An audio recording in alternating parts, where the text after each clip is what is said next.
Gimana menurut kalian tentang kasus ini? Make sure kalian tinggalin komen menurut kalian gimana, apa yang kalian percaya, dan apa pembelajaran yang bisa kita dapatkan dari kasus ini. Dan untuk rangkuman dari kasusnya langsung aja kita bahas bareng. Jadi kasus ini bisa muncul di ranah publik bermula pada 7 Oktober 2024. Kasus dugaan pelecehan seksual yang melibatkan Iwayang Agus Suartama, dikenal sebagai Agus Buntung, seorang penyandang disabilitas tanpa kedua tangan, telah menjadi sorotan publik. Pada 7 Oktober 2024, seorang mahasiswi melaporkan Agus Buntung ke Polda Nusa Tenggara Barat atas dugaan pelecehan seksual. Penyelidikan lebih lanjut mengungkap bahwa Agus diduga melakukan pelecehan terhadap 15 korban, beberapa di antaranya anak di bawah umur. Kasus ini terus berkembang dengan jumlah korban yang dilaporkan meningkat menjadi 17 orang. Pada 15 Desember 2024, Agus Buntung menjalani rekonstruksi kasus pelecehan seksual yang dituduhkan kepadanya. Proses ini dilakukan untuk memperjelas kronologi kejadian dan pengumpulan bukti tambahan. Agus kini telah ditetapkan sebagai tersangka oleh Polda Nusa Tenggara Barat NTB. Namun, setelah mendengar pernyataan dari salah satu korban, masyarakat menjadi percaya. Ternyata modus Agus selama ini yaitu dengan cara menjebak korbannya dengan memanipulasi emosional dan ancaman psikologis agar korban mau menuruti keinginannya. Awalnya, korban menyebutkan bahwa Agus tersebut menjual iba terhadap korban sebelum akhirnya berakhir di kamar homestay. Awalnya aku pikir ini cuma isu yang berlebihan saja, tapi ternyata bukti-buktinya itu sangat kuat. Aku juga awalnya skeptis gitu, tapi setelah mendengar kronologisnya, aku mulai paham bagaimana dia bisa melakukan itu. Caranya menjual iba dan manipulasi emosional benar-benar bikin mengerikan. Dengan keadaan saya seperti ini, bagaimana saya mau melakukan kekerasan seksual atau pemerkosaan, sedangkan Tiang tidak bisa benar-benar buka celana, buka baju. Apa daya saya yang dituduhkan dengan memperkosa orang atau kekerasan seksual? Pelaku untuk melakukan aksinya itu bisa menggunakan kakinya untuk membuka leggings korban. Ini bukan cuma tentang pelecehan. Agak kaget juga kenapa kemudian malah. Betul. Dia memanfaatkan empati orang lain untuk mendekati korban, lalu perlahan menggiring mereka ke situasi yang menguntungkan dirinya. Ini bukan cuma tentang pelecehan fisik, tapi juga kekerasan psikologis. Benar, dari yang aku baca juga dia bahkan menggunakan cerita bunuh diri untuk menarik perhatian korban. Itu semacam jebakan emosional. Bayangkan saja, korban awalnya cuma ingin membantu, tapi malah terjebak dalam situasi yang sulit mereka hindari. Iya, dan lebih parahnya lagi, dia itu memanfaatkan cerita pribadi korban sebagai senjata untuk memeras mereka loh. Ini menunjukkan bahwa Agus sebenarnya sangat manipulatif dan tahu persis apa yang dia lakukan. Iya, apalagi dia kan sampai menggunakan ancaman seperti ilmu hitam untuk menakuti korban. Itu bukan hanya mencederai fisik sih, tapi juga mental. Banyak korban yang akhirnya takut melapor karena merasa tak berdaya. Memang benar-benar kompleks kasusnya. Dan yang bikin aku miris, banyak orang awalnya malah meragukan laporan korban karena kondisi fisik Agus. Seolah-olah karena dia difabel, dia tidak mungkin melakukan kejahatan semacam itu. Itu poin penting juga sih. Masyarakat seringkali pun punya itu poin penting juga sih. Masyarakat seringkali punya pandangan masing-masing ya. Pasti tidak mampu berbuat jahat. Padahal kejahatan itu sudah niat dan kemampuan manipulasi, bukan soal kondisi fisik. Iya, tepat sekali. Dan kita juga harus berhati-hati agar kasus ini tidak merusak citra difabel secara umum. Tidak semua difabel seperti Agus, tapi dalam kasus ulang ya. Tepat sekali. Dan kita juga harus berhati-hati agar kasus ini tidak merusak citra difabel secara umum. Tidak semua difabel seperti Agus, tapi kasus ini menunjukkan bahwa semua orang, apapun kondisinya, tetap bisa melakukan hal-hal buruk jika ada niatnya. Setuju sih. Kita perlu melihat ini sebagai kasus individu, bukan menyeret kelompok tertentu. Di sisi lain, ini juga jadi pengingat untuk lebih kritis dan berhati-hati, bahkan kepada orang yang terlihat tidak berbahaya pun sekalipun. Betul, aku juga berharap proses hukum terhadap Agus bisa berjalan transparan dan adil, biar masyarakat itu tahu kebenarannya seperti apa, dan korban bisa mendapatkan keadilan yang seadil-adilnya. Iya sih, aku dengar juga pihak kepolisian sudah bekerja sama dengan lembaga perlindungan anak juga. Semoga ini bisa mempercepat penanganan kasusnya. Karena dengan jumlah korban sebanyak itu pasti butuh koordinasi yang matang. Iya, dan semoga para korban juga mendapatkan pendampingan psikologis. Trauma mereka pasti sangat berat. Agus mungkin sudah jadi tersangka, tapi efek jangka panjang pada korban pasti masih sangat terasa. Benar, ini pengingat keras buat kita semua untuk selalu waspada dan tidak mudah percaya meskipun niat kita tulus ingin membantu. Karena ternyata ada orang yang bisa memanfaatkan kebaikan kita juga untuk hal-hal yang buruk. Pelajaran yang pahit, tapi memang penting. Semoga kasus ini cepat selesai dan korban bisa mendapatkan keadilan yang mereka butuhkan. Amin. Kita harus terus mengawal kasus ini agar tidak ada korban lain yang terabaikan. Amin. Semoga kita amin. Kita harus terus mengawal nih. Amin. Kita harus terus mengawal nih kasus ini agar tidak ada lagi korban yang terabaikan. Amin. Kita harus terus mengawal kasus ini supaya tidak ada lagi korban yang terabaikan. Sering ke sini, tapi bukan langganan bukan ya? Kalau langganan sih enggak, dia banyak di banyak tempat, bukan di sini aja. Cuman pas kejadian kan di sini. Dia kesini tuh sama cewek? Berbeda, Pak. Cewek yang berbeda itu. Dalam seminggu berapa kali? Hampir setiap hari. Sebelumnya polisi menggelar rekonstruksi pada IWAS di 3 lokasi.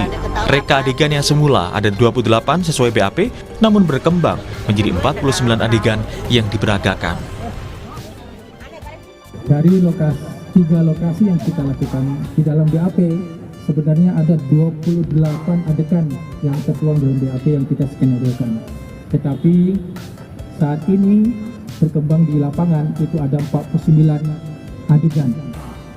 Hal ini disampaikan karena ada perkembangan perbuatan yang dilakukan oleh tersangka itu mengembang di lapangan. Kami laksanakan, kenapa? Karena kami mengakomodir keterangan-keterangan diberikan oleh tersangka dan perbuatan dilakukan di 3 TKP. Lembaga Perlindungan Saksi dan Korban LPSK telah menerima permohonan perlindungan dari korban pelecehan seksual yang dilakukan seorang pemuda difabel di Kota Mataram, Nusa Tenggara Barat. Tetapi ada sejumlah kendala dalam proses penegakan hukum kasus asusila pemuda disabilitas dikarenakan keterangan korban yang belum menjadi basis utama.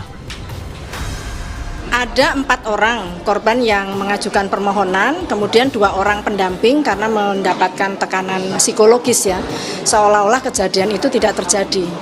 Padahal korban menyatakan itu terjadi. Itu yang kita fasilitasi untuk memperkuat proses peradilan pidana, dan saya kira itu menjadi bagian kerja LPSK di dalam menguatkan proses peradilan pidana. Sebelumnya Menteri Sosial Saifullah Yusuf juga berkunjung ke Polda Nusa Tenggara Barat. Mensos meninjau fasilitas dan penanganan tersangka yang juga seorang penyandang disabilitas IWAS. Mensos memastikan hak-hak IWAS sebagai tersangka terpenuhi. Bukan apa, kursi roda atau mungkin juga fasilitas-fasilitas lain seperti toiletnya segala macam, itu kan memerlukan layanan khusus. Jadi yang sifatnya layanan-layanan khusus itu disiapkan semua oleh bapak-bapak kepolisian. Ini penting sekali. Jadi sehingga ketika Mas Agus misalnya yang diperiksa memang dalam keadaan tidak tertekan, dalam keadaan nyaman, sehingga dia siap diperiksa. Polisi hingga kini masih melakukan penyidikan lebih lanjut. Selain itu, warga yang merasa menjadi korban diimbau agar tidak ragu melapor ke polisi. Tim Liputan, Kompas TV.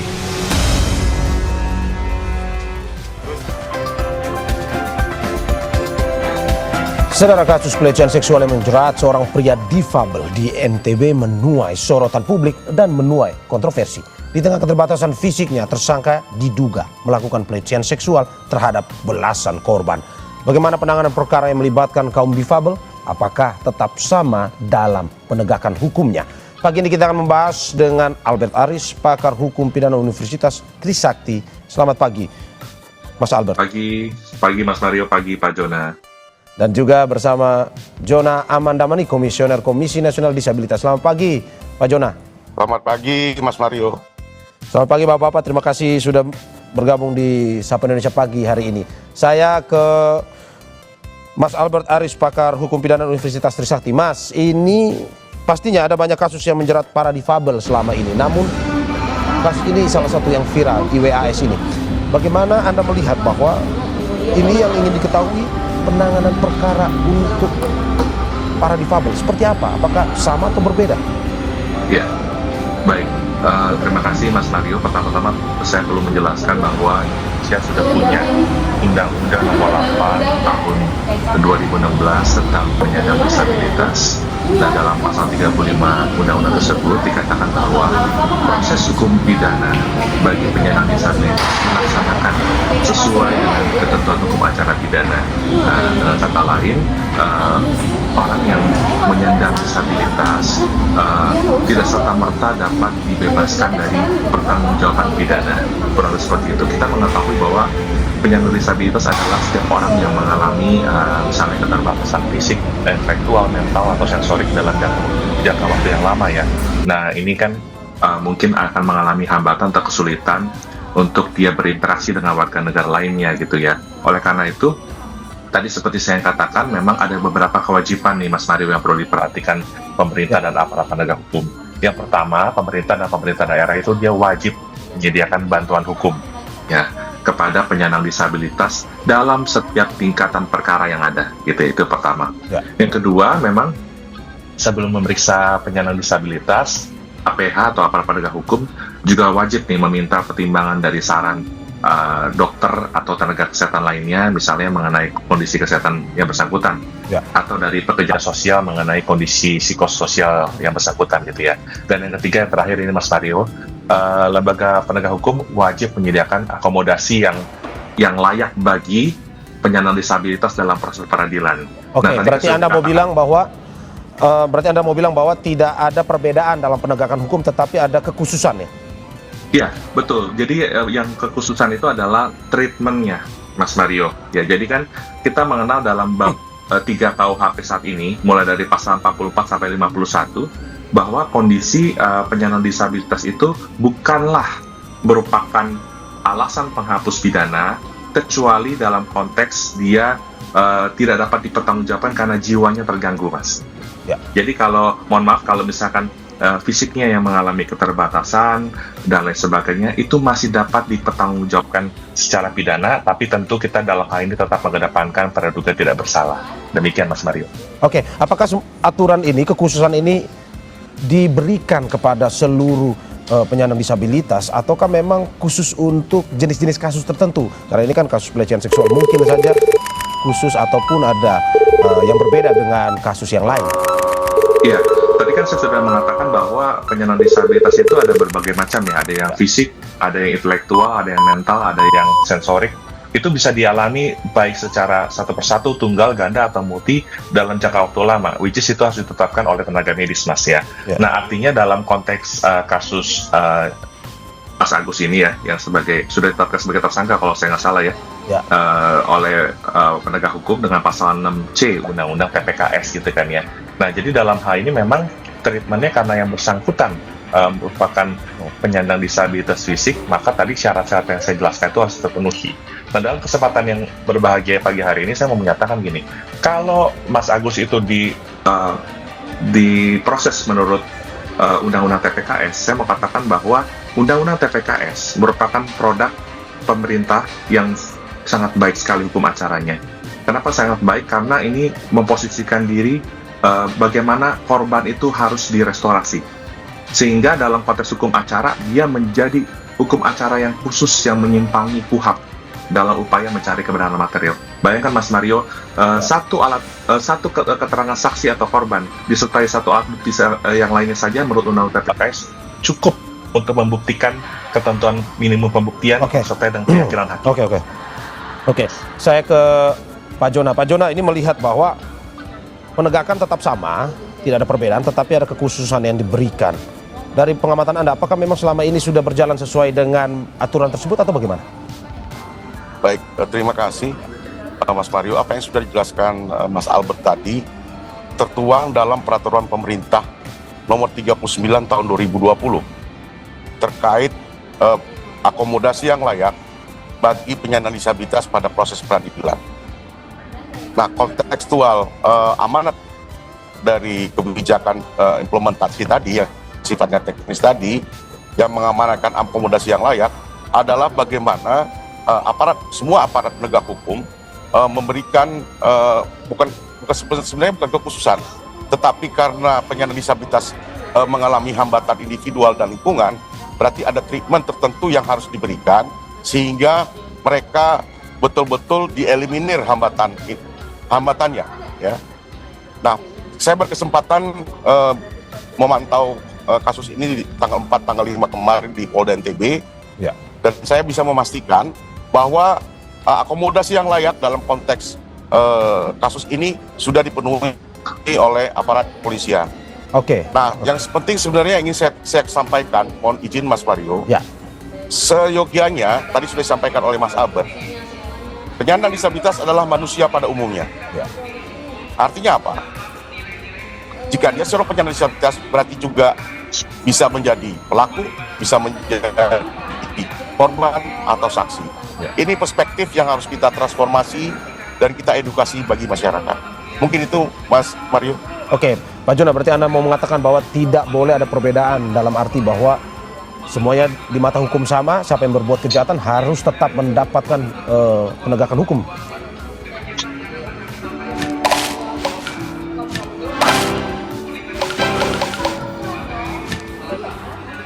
Betul, tetap menunjuk asas praduga tak bersalah.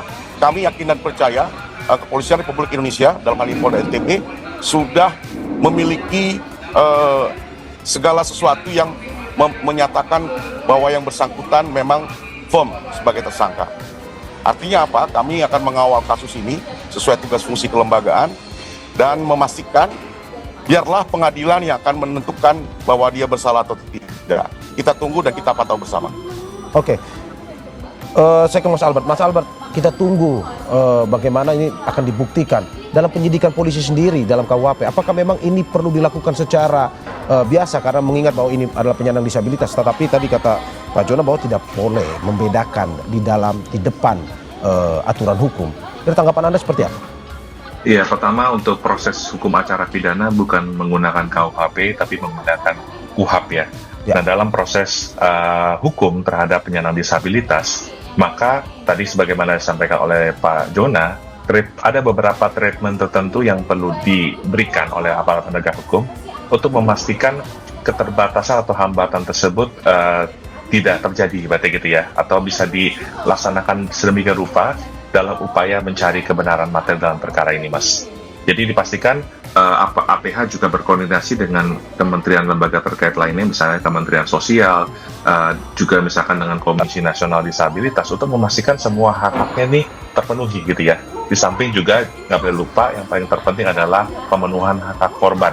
Karena kan kita juga mendengar dari berbagai pemberitaan media, tadi juga dalam highlight Kompas sudah disebutkan, nampaknya korban ini diposisikan seolah-olah dia tidak pernah terjadi perbuatan tersebut gitu ya. Nah, maka dalam kesempatan hari ini saya mau mengatakan bahwa setiap orang ya, termasuk juga penyandang disabilitas yang menyalahgunakan kedudukan, wewenang, kepercayaan atau perbawah yang timbul dari tipu muslihat, yang memanfaatkan kerentanan korban, ketergantungan seseorang yang untuk melakukan persetubuhan atau perbuatan cabul, itu dapat dipidana ya. Sekali lagi dapat dipidana kecuali ada alasan penghapus pidana yang lain gitu ya. Jadi dengan mohon maaf, dengan banyaknya jumlah korban yang sudah ada ya, diharapkan polisi juga memperhatikan ya, bukan hanya mencari atau menggali keterangan dari saksi atau korban, tapi yang paling terpenting adalah pemulihan fisik dan psikis dari korban-korban tersebut. Oke, saya ingin memberikan sedikit info Mas Albert bahwa Pak Jona akan bersama kita dalam segmen satu ini, jadi kita akan membahas lebih jauh lagi terkait bagaimana misalkan bahwa nanti misalkan sudah ada keputusan ingkrah vonis terhadap IWAS, bagaimana nanti dengan urusan penahanannya, apakah memang akan berbeda ataupun sama? Yang saya Mas ya, ke Pak Jona. Baik, kontekstual peraturan pemerintah nomor 39 tahun 2020 itu mengikat dan memandatkan kepada semua APH. Nah, kalau kita berbicara APH kan tidak berhenti di kepolisian saja, tapi di kejaksaan, di proses pengadilan nanti, dan setelah proses pengadilan, yaitu di pemasyarakatan. Ya, artinya apa? Setiap APH wajib, karena dimandatkan peraturan pemerintah tadi dan undang-undang, untuk memenuhi akomodasi yang layak dalam rangka memenuhi kebutuhan dan mengeliminir hambatan penyandang disabilitas. Itu poin pentingnya, Mas. Ya, padahal kalau kita melihat bahwa saat ini ketika menyandang status sebagai tersangka, dia menjadi seorang tahanan rumah ketimbang ditahan dalam sebuah tempat penahanan khusus. Bagaimana kalau sudah inkrah? Apakah sama dengan terpidana lainnya atau bagaimana? Saya ke Mas Albert. Iya, ini kan kalau seandainya putusannya sudah berkekuatan hukum tetap, artinya tidak ada upaya hukum lagi dan itu bisa dilaksanakan oleh jaksa dalam hal ini, maka ini juga menjadi perhatian dari pemerintah dalam hal ini adalah Kementerian ini ya, sekarang IMIPAS ya namanya, Imigrasi dan Pemasyarakatan ya. Untuk memastikan tadi ketika yang bersangkutan seandainya terbukti bersalah ya, dia menjalani pidana di lembaga pemasyarakatan, tadi seperti yang disampaikan oleh Pak Jona, seluruh hambatan dan keterbatasan itu tetap bisa di-provide oleh negara. Karena mengapa demikian? Karena fungsi pemasyarakatan bukan lagi untuk sekedar menghukum yang bersalah, tetapi juga reintegrasi sosial dengan harapan yang bersangkutan suatu ketika dia selesai menjalani sanksi pidananya itu dia bisa kembali untuk diterima di masyarakat. Kurang lebih gitu, Mas. Jadi semua menurut saya gini ya, Mas, bukan hanya sarana dan prasarana, tetapi orang-orang yang bekerja di lapas ya, petugas sipil dan sebagainya juga harus mulai bersiap diri untuk well trained untuk seandainya misalkan ada narapidana yang merupakan penyandang disabilitas itu dia menjalani pidananya di lembaga pemasyarakatan tersebut, Mas. Oke, Pak Jona, bagaimana melihat bahwa pada akhirnya semua harus well prepared ketika vonis dijatuhkan kepada IWAS dan dia harus menjalani masa vonisnya. Bagaimana dengan Anda melihat selama ini? Apakah memang pelayanan dari kelembagaan itu sudah memberikan pelayanan terbaik bagi para penyandang disabilitas ketika mereka divonis bersalah? Baik, terima kasih. Peraturan pemerintah nomor 39 tadi tidak berhenti sampai di situ. Ya. Setiap APH membuat kebijakan internal. Ya, ada berupa keputusan Perka, ada berupa peraturan MA dan seterusnya. Nah, artinya apa? Kebijakan itu mengikat bagi semua resources yang ada di APH masing-masing. Nah, terkait pertanyaan Mas Mario tadi, tentu ini berproses, Mas, karena itu kan peraturan pemerintah tahun 2020. Berarti 4 tahun ya, dan sampai saat ini kami juga tetap melakukan advokasi bagaimana kebijakan internal APH tadi bisa terimplementasi dengan baik. Begitu, Mas. Oke, kalau kita mau bicara lebih detail, apa saja kekhususan yang sebenarnya nantinya didapat oleh para penyandang disabilitas jika sudah vonis?